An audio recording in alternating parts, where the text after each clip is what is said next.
Silent Hill no es solo un videojuego, es la franquicia de terror psicológico más aterradora que ha existido. In my restless dreams, I see that town, Silent Hill. Pero, ¿qué pasó cuando intentaron llevar todo este miedo a la pantalla grande?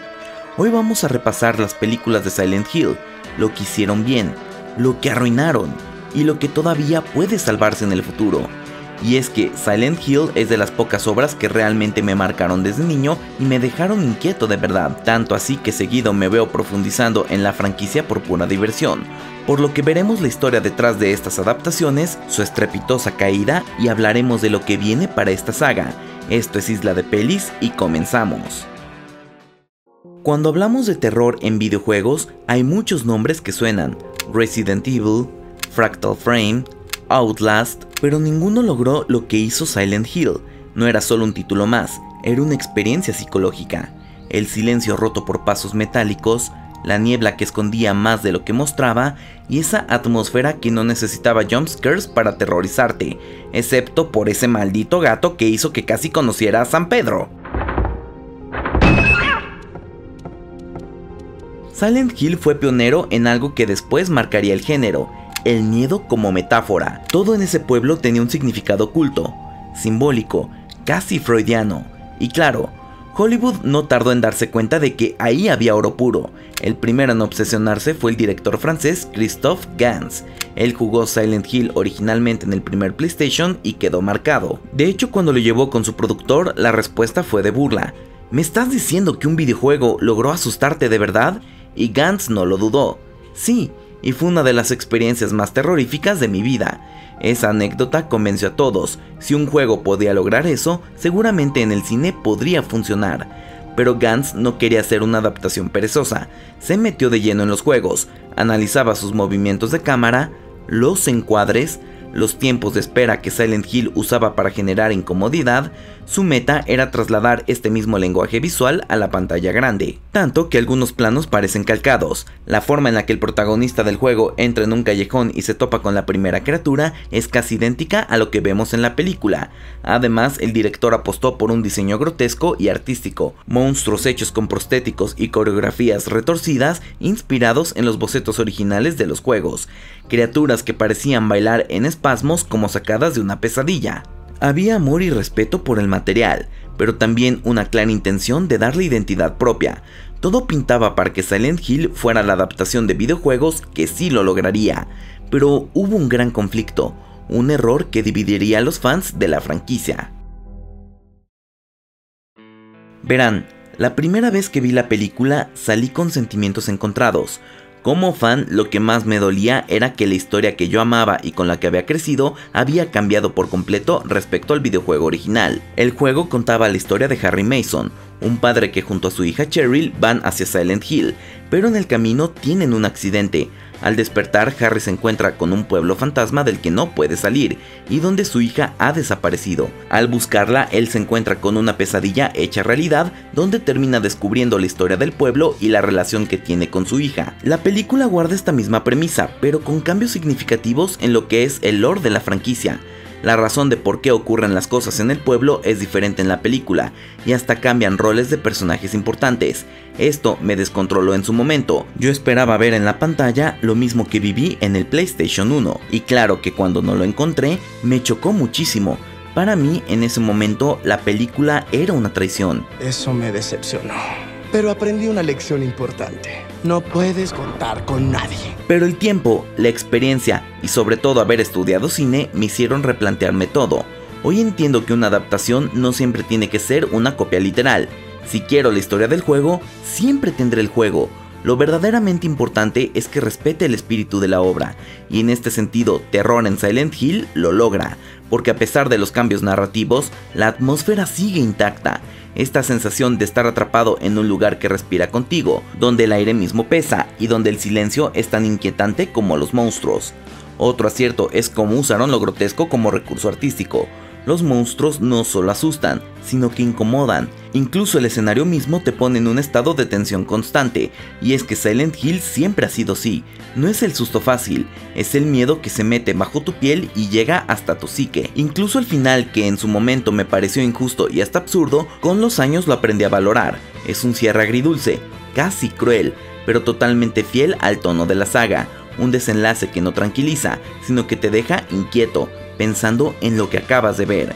En otras palabras, hoy puedo decir que Terror en Silent Hill no es perfecta, pero sí es una adaptación hecha con amor y respeto, tanto respeto como el que tiene aquel que se suscribe y le da clic a la campanita. Y aunque no todo salió bien, hay elementos que, fuera de contexto, pierden completamente su sentido. La primera película de Silent Hill tiene algo muy curioso, es capaz de brillar y tropezarse al mismo tiempo, y gran parte de estas contradicciones vienen de los monstruos reciclados. El caso más evidente es Pyramid Head. En los videojuegos, concretamente en Silent Hill 2, este ser representa la culpa y la represión sexual del protagonista masculino.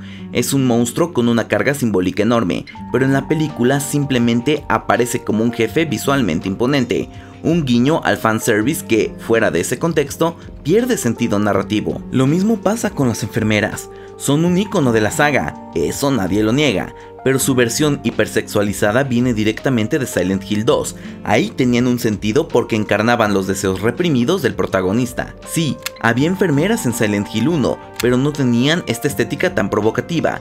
En la película, estas enfermeras con una protagonista femenina heterosexual, pues esta estética se siente fuera de lugar.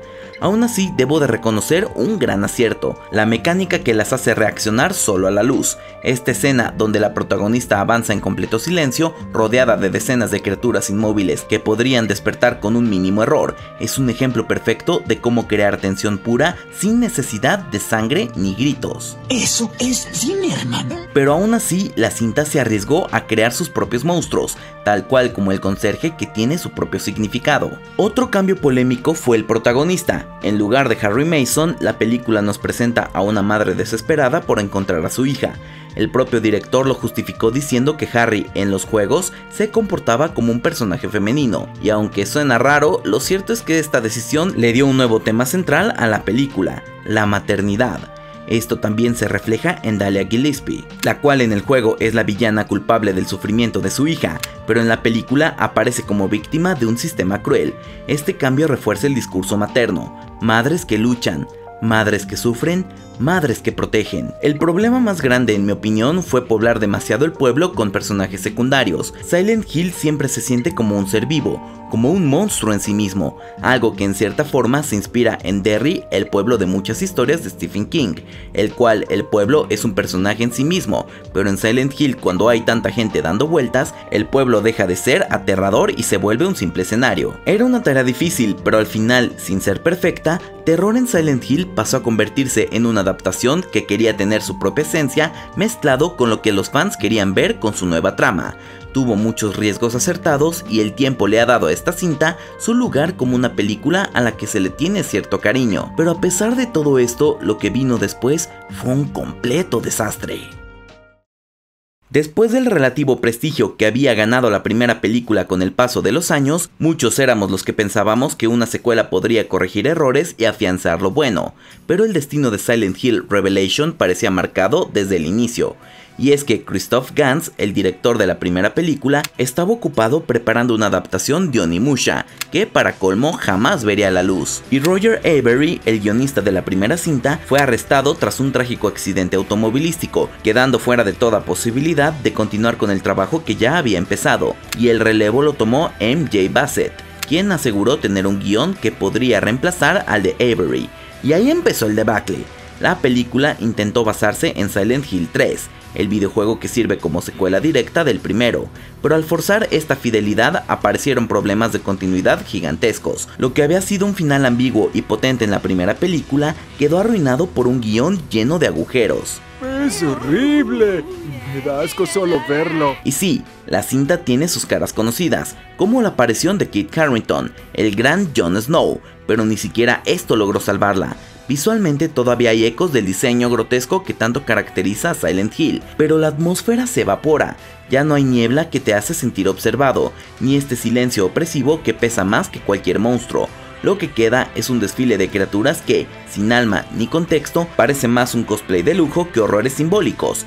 Incluso convirtieron a Pyramid Head en una especie de guardián de la protagonista.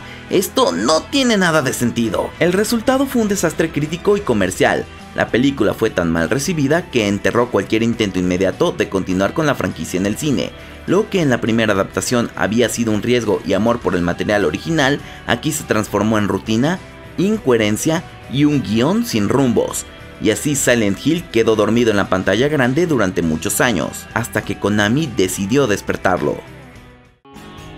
Durante años parecía que Silent Hill había quedado en el olvido. Konami, la compañía dueña de la franquicia, se obsesionó con el negocio de las máquinas pachinko y los casinos, y en el camino fue abandonando muchas de sus grandes sagas. Castlevania, Metal Gear y por supuesto Silent Hill quedaron reducidas a recuerdos, y para colmo cancelaron lo que prometía ser la reinvención definitiva, aquel proyecto en manos de Hideo Kojima y Guillermo del Toro, conocido como Silent Hills. Y el teaser jugable PT había revolucionado internet, y su cancelación fue casi un funeral para los fans del terror. Pero en el 2022 Konami dio señales de vida. Hicieron una presentación oficial donde anunció un verdadero renacimiento de la franquicia, un remake de Silent Hill 2, un nuevo título original llamado Silent Hill F, y para sorpresa de todos, una nueva película titulada Return to Silent Hill. Lo más emocionante es que el proyecto cayó nuevamente en manos de Christoph Gans, el mismo director de la primera adaptación, y esta vez no pretende una reinterpretación libre, sino una adaptación directa de Silent Hill 2, considerado no solo el mejor de la saga, sino uno de los videojuegos más importantes de la historia del terror. El propio Gans lo ha dicho, Silent Hill 2 es la cima del género, y su intención es honrar esta obra con el mismo amor y cuidado que tuvo en la primera película, pero ahora con la madurez que da el tiempo.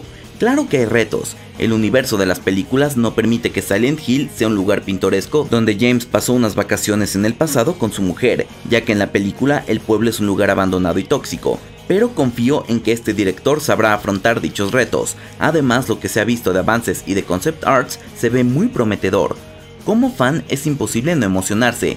Sí, hay quienes todavía critican las decisiones que se tomaron en el 2006, pero al menos hay algo que queda claro. Gans es un verdadero seguidor de la saga, y esta diferencia de actitud puede ser la clave para que Return to Silent Hill no solo sea una película de terror, sino una gran adaptación que le haga justicia al espíritu del videojuego. Personalmente tengo fe, y si ya salió la película cuando veas este video, dime en los comentarios si cumplió tus expectativas. Silent Hill no es solo una saga que admiro a distancia, es parte de mi propia historia. Recuerdo perfectamente cuando mi papá me regaló el juego original para PlayStation 1. Yo no tenía idea de qué hacer, me limitaba a caminar en medio de la niebla, y aún así estaba aterrado. No hace falta que apareciera un monstruo, el silencio, la música inquietante, la sensación de que algo me observaba, fue suficiente para dejarme marcado. Años después terminé el juego completo y comprendí su grandeza. Esa atmósfera, ese terror psicológico que no necesita jumpscares baratos, es lo que me hizo respetar tanto Silent Hill, y es lo mismo que la primera película con todos sus defectos logró rescatar mejor que ninguna otra adaptación de videojuegos. Lo curioso es que yo nunca he sido fan del terror. Las películas de miedo suelen agotarme más que divertir, pero los videojuegos son otra cosa. Ahí no eres espectador, eres participante. No ves al protagonista huir, tú eres el que huye, y esta experiencia es mucho más intensa. Por eso Silent Hill se convirtió en mi gran excepción. Es el único proyecto de terror que sigo investigando, leyendo, revisitando aunque me incomode, porque su mundo es tan fascinante que no puedo soltarlo. Al final, Silent Hill es el mejor ejemplo de lo difícil que es adaptar un videojuego. Puedes tener respeto y amor por el material, pero también cometer tropiezos que cambian por completo la percepción de los fans, y aún así sigue siendo un universo demasiado poderoso como para dejarlo morir, y todo esto convierte a Silent Hill en una franquicia perfecta de terror. Pero ¿por qué nos gusta tanto asustarnos en primer lugar? Bueno, esto lo puedes ver en este video que te dejo aquí. No olvides darle like al video, compartirle y darle hype. Esto es Isla de Pelis, y en mis sueños más inquietos aún veo esta ciudad.